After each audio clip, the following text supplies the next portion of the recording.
Hey everybody, Omar here, the Knife Shark Guy, and I am back, and it is now time for a little Knife Shark unboxing, if you will, of this special little piece that's been on my radar for quite a while. This is a brand new knife for me, but it's been in the Spyderco lineup since 2016. It's one of those knives that just kind of flew under the radar. And there's videos on YouTube about it, but I still believe that the knife has like kind of disappeared somehow. No one really talks about this knife all that much, and I gotta tell you what I have in this box, an absolutely great knife. So let's go ahead and unbox this guy and let's check it out. I think you'll be probably surprised by what I have in here.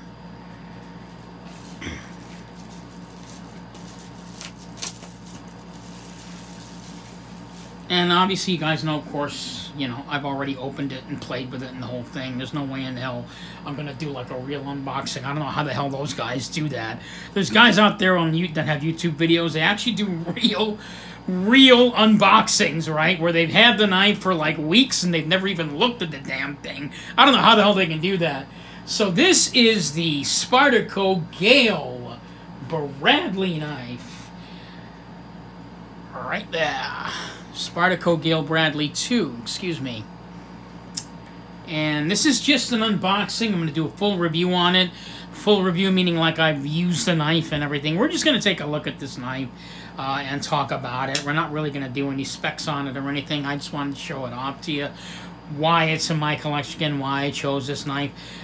First of all, this knife was made by Bradley. You can see his little logo there, along with my spit. Excuse me while I wipe it down.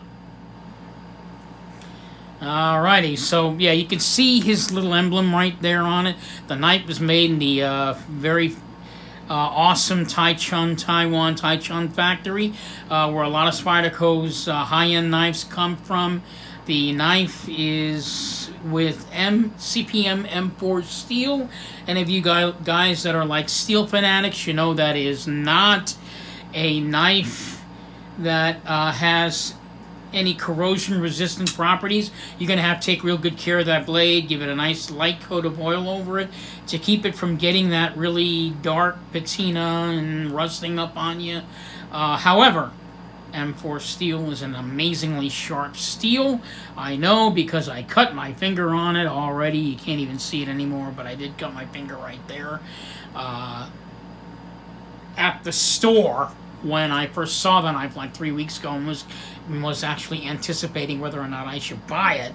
The knife has carbon fiber handles on it. Actually, not carbon fiber handles, excuse me. The knife has G10 handles with a thin layer of carbon fiber on both sides. That's how they were able to keep the knife under $200, because carbon fiber is not a cheap material. So they filled in most of the knife with G10. So basically, if you look at the knife, the G10 comes all the way up to about where that line is, and that's the carbon fiber. So you're looking at like maybe 1/16 of an inch of carbon fiber, and underneath that scale is all G10. It has an open construction with 1, 2, 3 standoffs on there. I love that open construction, and skeletonized liner lock. Look at the holes in there. Kind of made to keep the weight kind of down, and it sure does work. The knife runs on washers, and one of the most fascinating things about this knife, guys, is that it is incredibly smooth. A very, very smooth knife overall. The whole knife is roughly about 8 inches in length. We'll do full specs on it at a later. Actually, let's do it now. I'll take out the Spyderco mat. Let's put this knife down here. This is the knife's mat. So let's check out and see the size of this, the blade size. So the blade size of this knife, we'll put it up against here because this is actually kind of like a ruler. And then I'll do some size comparisons on this. So the blade size of the knife is roughly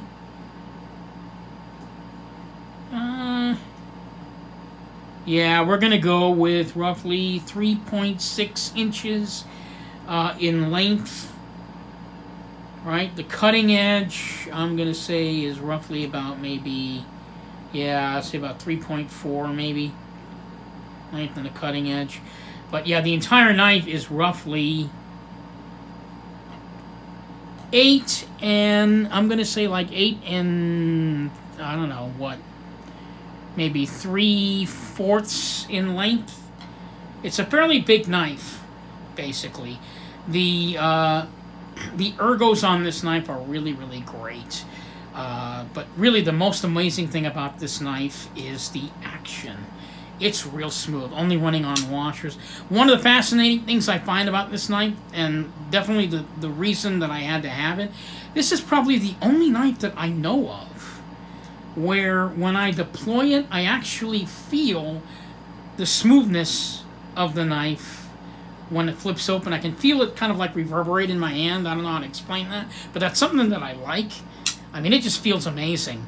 That's probably one of the things about washer knives, is that you really get to experience the smoothness when you deploy it versus a ball bearing knife, which we love the fact that a lot of the ball bearing knives, you know, they've got that really smooth drop down action, you know, that we love, which is why we go for the ball bearing action. But you know, when you find a washer knife that has that sort of satisfying feeling when you deploy it, unlike the ball bearing knife, which you can't even really describe, once you get that, you just have to have it. You just gotta have it. Just absolutely fantastic. This is basically right or left. It's an ambidextrous knife, so it doesn't really matter. You can, you know, you can flick it with your thumb. Right? You can do the middle finger if you're into that. Same thing with the left hand. I'm not even a lefty. I'm probably going to screw this up, but yeah, there. So you can even flick it with your thumb in the left hand. And if you are a righty, it's more comfortable Spidey flicking it in the left. Well, actually I can't do it. It's just as comfortable flicking it in the left hand. There you go. The thing is, you got to actually angle it at the right angle in order to flick it out, because the pocket clip gets in the way. But this is really just fantastic ergos. The steel is really super sharp overall. It's a gentlemanly looking folder, which I love. The fact that it's an open construction makes it even more attractive. The black and the silver popping like that, it's just fantastic. Probably the only thing I'm not crazy about is the pocket clip, and I know a lot of guys that own this knife actually got rid of the standard pocket clip. I'm probably going to do the same thing and get rid of this and replace with like a nice titanium pocket clip, maybe a silver one to match the whole theme. The jimping on it is really very nice, kind of sharp. Couple of things that I'm not crazy about on the knife, but you know, you get used to it. The liner lock, if I give a good close up, you can see it's got these ridges on it. And the ridges are kind of like a catch-22, because Gail Bradley, I'm sure he designed that so that it wouldn't be, because basically the liner lock, it's not raised at all, so that you could easily sort of push it over to the side and then close the knife. What he did instead was he put these sort of ridges on here so that you'll be able to use your fingernail to get in there and close it. But I gotta be honest with you, after a few times of doing that, you'll probably screw up your fingernail. It probably would hurt a little bit. And it is very hard. It's pretty hard to kind of push that over. But after a while, your finger gets used to it. I got used to it. You can push it over using your skin instead of your nail. But look what happens. Your thumb gets all, you know, worn out after a while. So that's probably something that you're not going to be too crazy about. But in my opinion, that's kind of minute. The pocket clip is tip up, tip down. Right here on this side, here on this side. It's a 4-way pocket clip, guys. One right there and one right there. So that's kind of nice. So if you're left or right-handed, you know, like I said, ambidextrous, another good reason. They don't have very many ambidextrous knives out there. The Gail Bradley is one of them. You definitely going to want to consider that. This is a super steel, which makes it even more sought after, even though it's not corrosive resistant.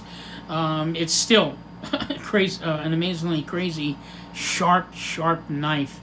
The knife, finally, one of the greatest reasons to have this knife, it's under 200 bucks, right?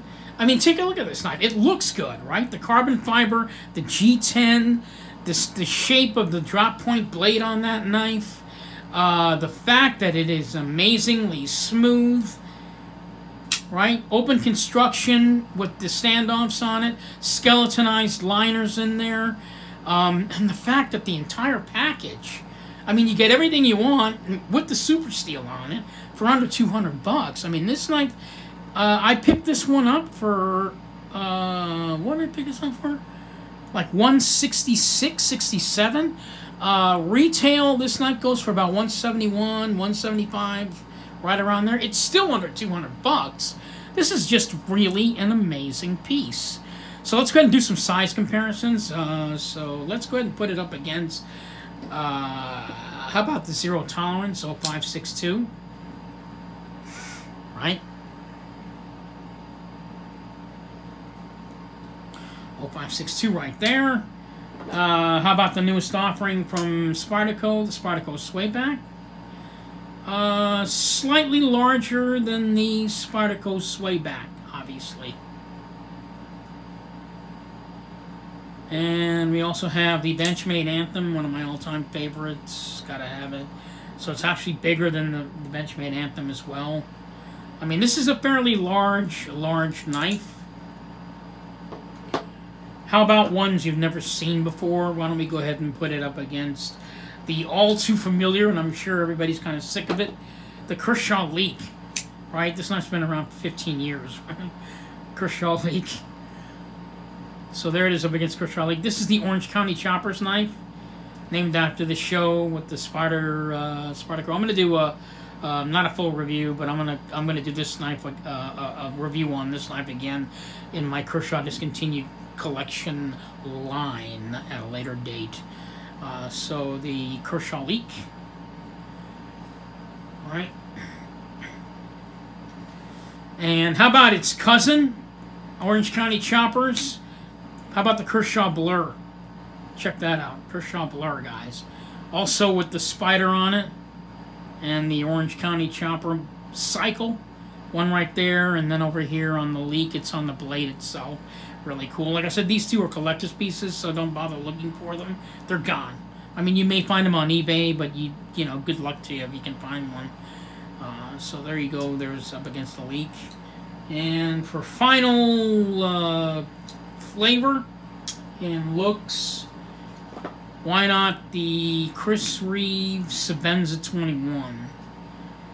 Obviously, you guys can tell it towers over the Sebenza 21. It's a really small knife.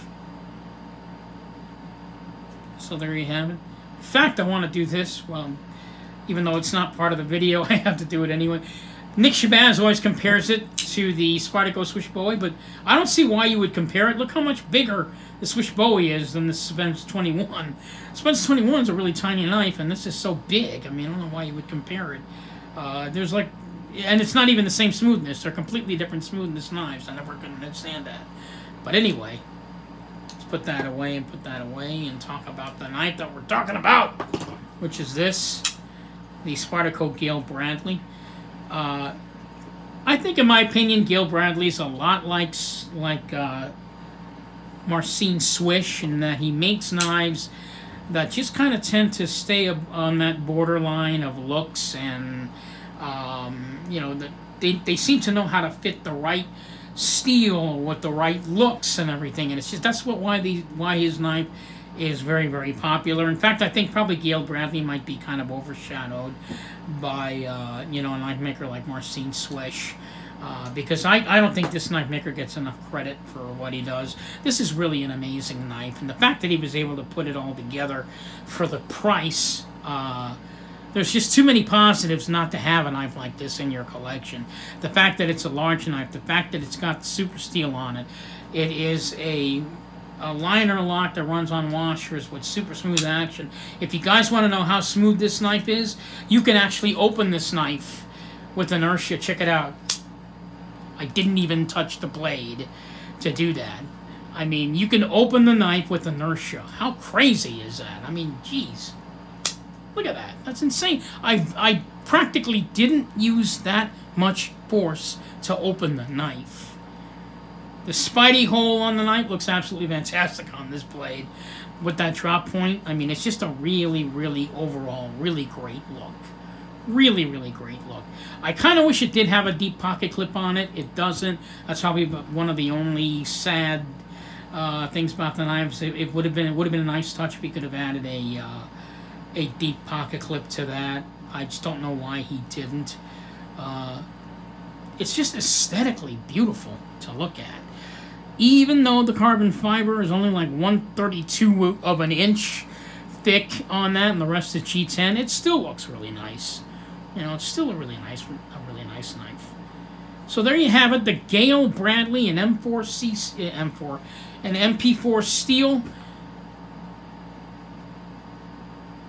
Really beautiful piece. Super smooth.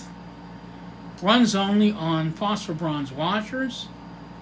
And the fact that you can do that, that's cool.